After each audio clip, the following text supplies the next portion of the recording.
This video is sponsored by Audible. Hello Internet, Taliesin here, and today we are talking World of Warcraft Dragonflight, and specifically the future, and where the story will take us narratively and physically in later patches, because the Dragon Isles are all very well and good. I mean, actually, if I'm being honest, they are very well and very good. Quite simply, some of the most breathtaking environments ever in-game, and vast, and with some truly lovely story quests, and generally just a fantastic return to good old-fashioned Warcraft fantasy aesthetic. Hooray! But I think we all know that the continent we have to play with right now probably isn't everything that we will get throughout the lifetime of the expansion. Every X-Pack in recent memory has branched out into new areas over the course of its patch cycle to varying degrees of success. Having a new zone to explore in a 0.2 or 0.3 patch is very much the expected norm, and so it's not unreasonable that players are already speculating what those new zones might be in Dragonflight. There were huge rumours a month or two ago about an entire underground of the Dragon Isles being lined up for players thanks to some rather unsecretively labelled files in the beta that suggested as much. But I'd like to throw my hat in the ring for another potential location for 10.2 or 10.3. I'm pretty much certain that Dragonflight will bring us the long-awaited Emerald Dream patch. And I know what you're thinking. You're thinking, okay, Tally, you clickbait shill man, bait clicking Mr. Shillmeister man, what evidence do you have to back up this extraordinary claim? And I'm glad you asked, because as it happens, I've got evidence more compelling than Darren Brown delivering a court summons that Belialar has designed the thumbnail for. So join us as we talk the Emerald Dream and why and how we will be going there for reals like in Dragonflight patch 10.3 or 10.2. Okay? Go, go, go, go, go, go, go, go, go, go.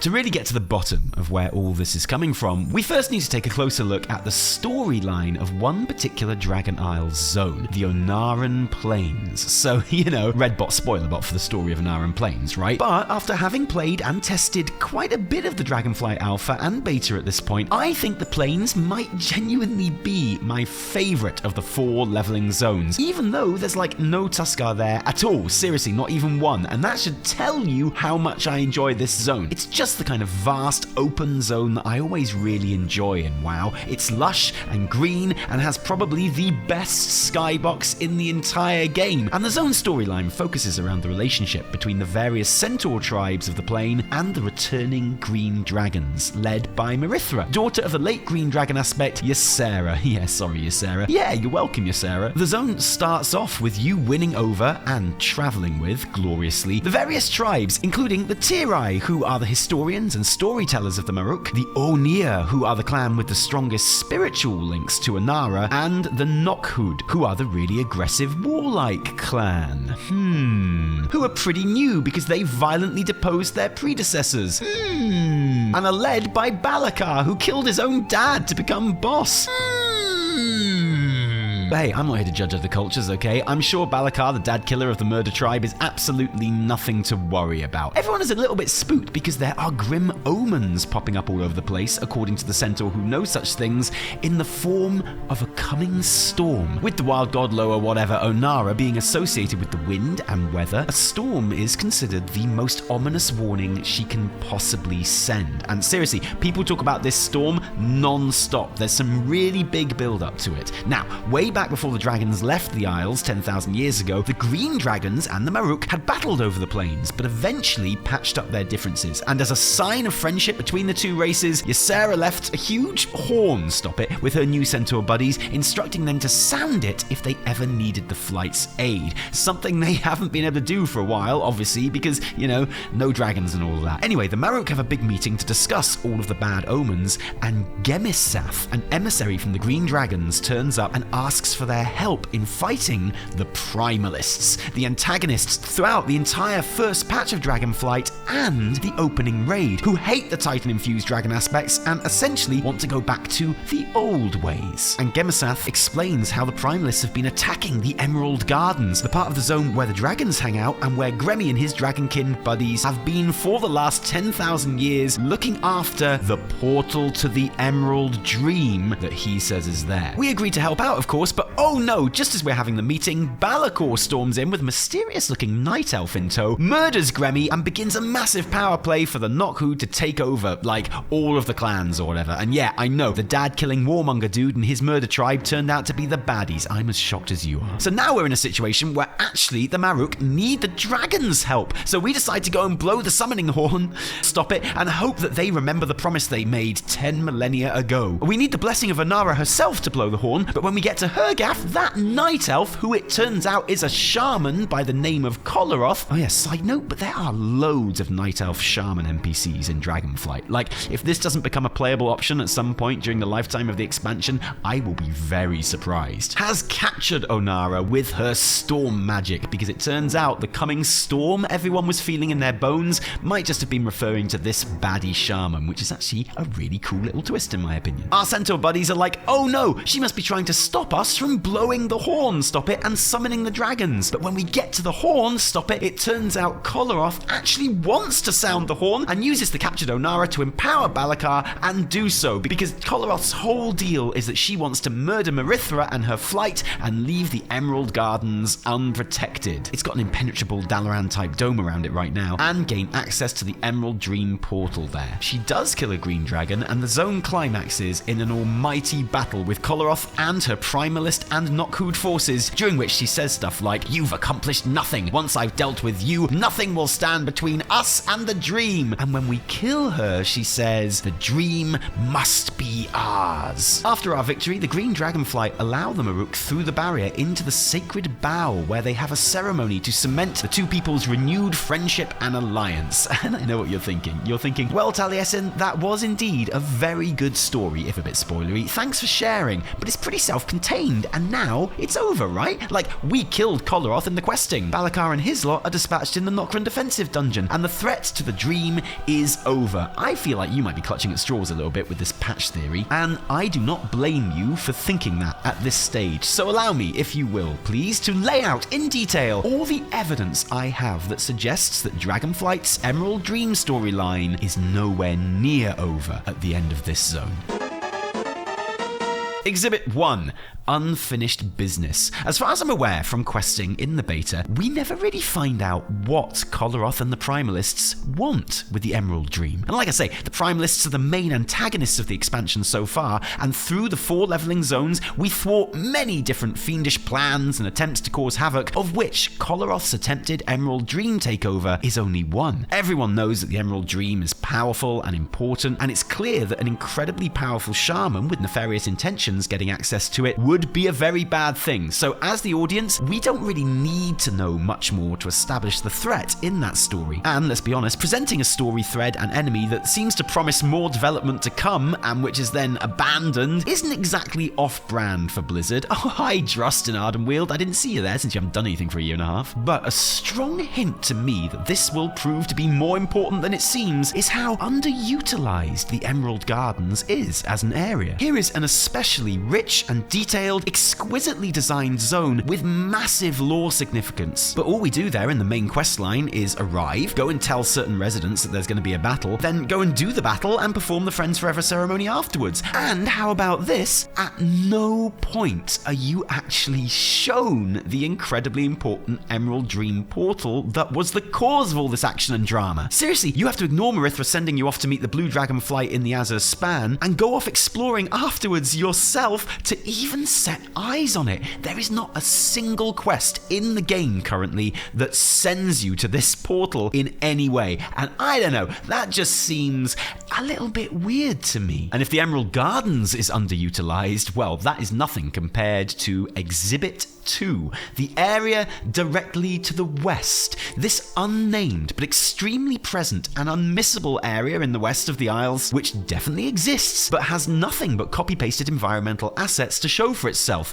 on 3 separate islands, the largest of which is pretty big, to be honest. It's worth noting that one reason these islands are so empty is because they are clearly unfinished. A couple of weeks ago, the largest of the beaches literally still had dev writing on it. The coast of the peninsula is still basic terrain building blocks at the time of writing. Honestly, there's a part of me that wouldn't be amazed if, with the Dragonflight release date approaching, we logged into the beta one day to find these islands completely disappeared. But right now, they are there, and so it's reasonable to ask, why? Clearly someone has a plan for them, but whatever that plan is, it certainly doesn't seem to be for this opening patch of the expansion, which suggests something happening here in the area where the Emerald Dream portal is in a later patch. Oh, and also I have a very strong theory about exactly what might happen here, which you might have guessed yourself, and we'll get to that, I promise. Exhibit 3 is a bit more whimsical, but the Emerald Dream and the Dragon Isles are kind of bedfellows when it comes to World of Warcraft content, as in they were both zones that were intended to be included in vanilla World of Warcraft, and which in both cases were at least partially built before being cut. The Dragon Isles finally appearing 9 expansions and 18 years later is a big deal, not just for lore nerds, but also game history nerds. And if there ever were to be a big Emerald Dream patch, there would certainly be a fitting and symbolic symmetry in having it during the Dragon Isles expansion. Those two cut vanilla zones appearing together again, finished at last. Exhibit 4, the super spoilery Tyrande and Malfurion dialogue. Yeah, okay, buckle up fam. And an entire boatload of red spoiler bots here, because you might remember last month Wowhead data mined dialogue between Tyrande and Malfurion, which would appear to be the ending of a questline, which definitely isn't in the game yet. Dialogue which suggests that Malfurion, who was cool once in an 8.2 cinematic, trades places with Ysera in the Shadowlands so that the Green Dragon aspect can return, because they need her so much for some reason. Although I have to say, Marithra appears to be doing just fine, but whatever. We don't have literally any other context on those lines, and it's worth mentioning that they are no longer in the data, so I am loath to read too much into them, because they could change, or we could just be totally misunderstanding them, and that wouldn't be the first time. But on the assumption that it is accurate, it looks like Ysera will be coming back again, which would certainly explain why she features in the new hot anime aspects portrait on the Dragonflight load screen. And Malfi, I'm afraid, is on his way to the Shadowlands, and specifically Ardenweald. And this is important because Ardenweald and the Emerald Dream are actually very strongly linked, being essentially sister realms, or at the very least, two sides of the same coin. In Legion, both Ysera and Ursok die famously, but then at the end of the Emerald Nightmare Raid, we actually get to enter a tiny part of the Emerald Dream where we see their two spirits chilling out, exactly as we might expect. But then we also know that their souls are, at the same time, in pods in Ardenweald, being regenerated and ready to pop back into the world again. That's the whole point of the zone, and so the question is, how can they be in both places at once? Steve? What did you do, Steve? Well, opinions vary, of course, but I think it's pretty clearly implied that the Emerald Dream works pretty much as the Matrix to Ardenweald's IRL, as in, when a wild god or lower or dragon aspect who is so closely linked to the dream that she functions like a wild god or a lower dies, their literal physical anima soul is put into that pod in Ardenweald to slowly regenerate over thousands of years, while their consciousness exists and lives in the Emerald Dream, having a nice time. It is, after all, the Emerald Dream, right? And of course, the Emerald Dream is specifically a recreation parallel universe of Azeroth, so it's only Azerothian wild gods and lower that have their consciousness go there. I guess there could be other Emerald Dreams for other worlds too, although I doubt it. I feel like that's probably a perk of being a world soul planet protected by your fellow titans. But what all this means is that if Malfurion really is taking Ysera's place in Ardenweald, there is every chance that if we were to go to the Emerald Dream, we could see him there. What I'm saying is, far from this datamine conversation being the end of a storyline and a goodbye to Malfi, it could actually be the start. Because what if some nefarious forces did manage to access and threaten the Dream in a future patch? What if we needed a strong and knowledgeable ally like Malfi when we go in there? Or what if we needed to find an alternative way in and Malfi leads us there himself via his new Ardenweald connections? What if this isn't actually a way to get rid of Malfurion's Stormrage and Dragonflight, but a way to make him a main character in 10.2 or 3, and then get rid of him? him. Tyranda's parting words to him, after all, are, "I dream of the night we may truly rest together." Exhibit 5. There's a portal to the Emerald Dream in the Anaran Plains. Don't know if I mentioned that. And when Chekhov puts an Emerald Dream portal on the mantelpiece in Act 1, you better believe some motherfucker's gonna go through it in Act 2, okay? I mean, honestly, Exhibit 5 is kind of all the evidence you need. But what would an Emerald Dream patch look like? And what would be the end result of us adventuring there? Okay, look, I know what you're thinking. You're thinking, Taliesin, I'm not sure if I really want the Emerald Dream to be a patch. It's such a big deal, and we've been waiting for it for so long that I really think it deserves an entire expansion dedicated to it, don't you? And, no, actually, I completely disagree, and let me explain why.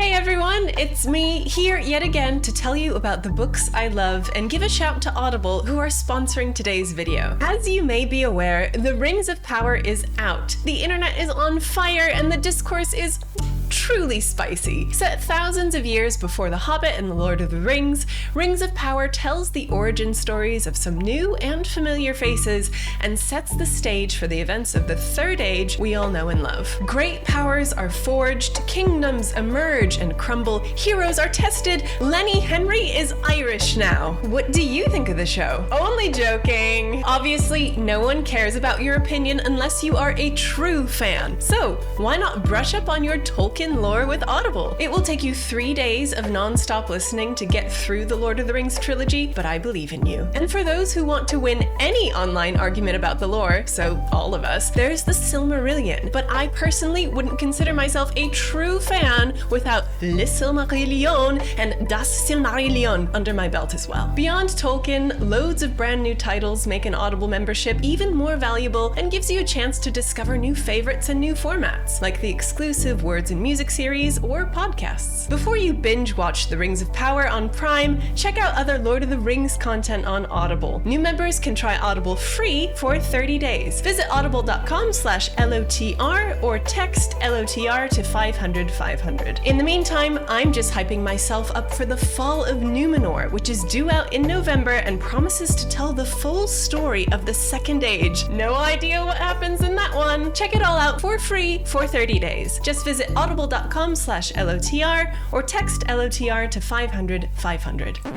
Over the past few expansions, we have seen a number of different legendary WoW locations finally realized. Tuma Sargeras, Argus, Kultiras, Zuldazar, Nashatar, Nyarlathotep, the Shadowlands, and now the Dragon Isles, all of which were iconic areas that feature heavily in the lore of the game and which, when they finally made it into the game, were presented in one of 3 different ways, either as an entire expansion, a patch, or a raid. Now, some of those I think were the correct choice for that particular location. Some I think in hindsight really weren't. So, Kultiras, Zuldazar, and Dragon Isles as an expansion? Perfect. These are supposed to be vast continents with rich and storied histories and loads of opportunity for varied environments. Isolated but meaningful stories and characters, and space to expand into other things. The Shadowlands, though?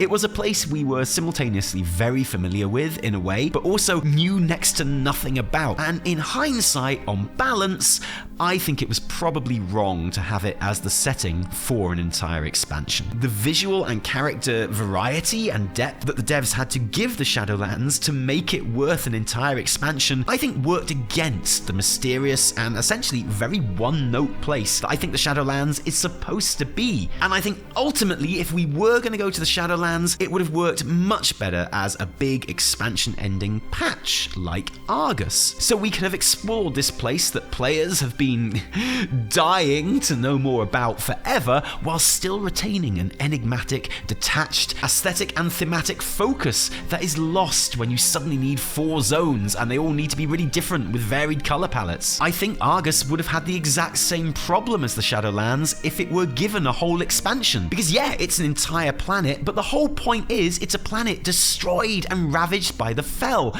That very singular vision would be likewise diluted and cheapened if there was that need for variety that is essential to a new expansion zone. Much more effective to have it as a big climactic patch where we get to visit bits of it and see awesome things that we can't quite reach in the background and the skybox, but get to enjoy that one-note feel and aesthetic without the need to make it anything more than that. Likewise, I think Nyarlathotep would have benefited greatly from being an entire 0.3 patch rather than just a raid. The environments were so amazing and unique and evocative, and the build up to this mystical place had been swelling steadily since the puzzle box of Yogg-Saron, years and years before. I really feel like Ny'alotha deserved more room to breathe and be explored by players, but probably not an expansion's worth of room, because again, no one wants different looking and feeling Ny'alotha zones, right? If it doesn't all look exactly like this, then there's not really any point, is there? Tomb Sargeras, on the other hand, worked perfectly as just a raid, and actually raid and dungeon combo, because it's a sealed up building that we open and dive into D&D style to see the secrets inside. Nazjatar, on the other hand, I think it's a great zone, but I feel like maybe that one really could have been made an expansion in itself. I feel like we got loads of really cool ruined old Night Elf city, but not enough cool Naga stronghold. I never really got the sense I was exploring the home and heritage of our slithery feetless friends, and genuinely I think it's possible that the entire trip could have benefited from being 4 different leveling zones, you know? And the Emerald Dream? Well, I feel it fits in the Argus, Ny'alotha, and Shadowlands category, in that it should be 0.3 patch. A place that players would love to be in and explore and experience in more ways than just a single raid, but whose vision and impact would only be lessened and compromised by being spread too thin over multiple leveling zones for an expansion. Going to Argus at the end of Legion felt amazing because it was the climax of an expansion, not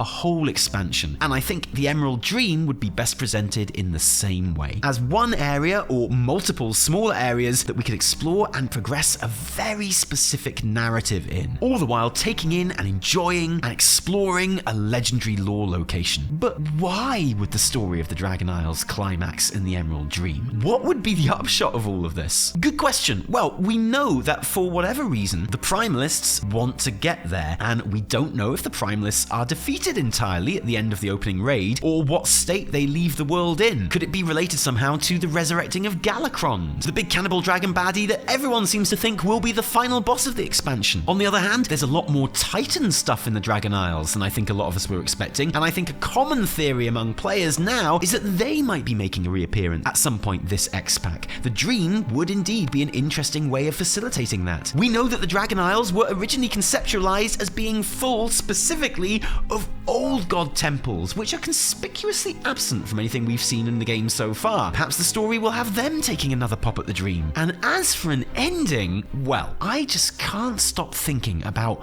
those unused islands to the west of Anara, the ones without a name or anything much else that seem like they will have a purpose, just not yet. And I can't stop thinking about how they create a huge round basin right in the sea there, and how, you know, if you were a WoW dev and you did want to make a new place for the Night Elves to grow a world tree from a seed that you gave them at the end of the last expansion, then this big open area, circled by rocks, right next to an Emerald Dream portal, might be just the kind of place you would design for it. I'm not big on predictions, I far prefer speculation because you can't be wrong, but if I did have to bet money on the reason for this weird landmass right next to the Emerald Dream portal, then I would probably call this as the spot where a new world tree might grow and where the Night Elves will make their home. But what do you think? Are we heading to the Emerald Dream in 10.3? Would that be a waste of the Dream in your opinion? What is the purpose of these unnamed islands to the west? What is happening with Malfi and Tyrande? And why am I completely wrong about everything? Let us know in the comments below. And thank you for joining us today. If you like this video, don't thank us, thank our patrons and give their actual real life money to make all of our work happen. And guys, seriously, no joke, no lie, thank you, because without you, there'd be a whole lot less Taliesin and Nevertell. If you didn't like it, downvote the shit out of it. Remember, my name is Hurricane. No, my name is Taliesin, from me and Evie and Anirin and Penny too. Until next time, cheerio.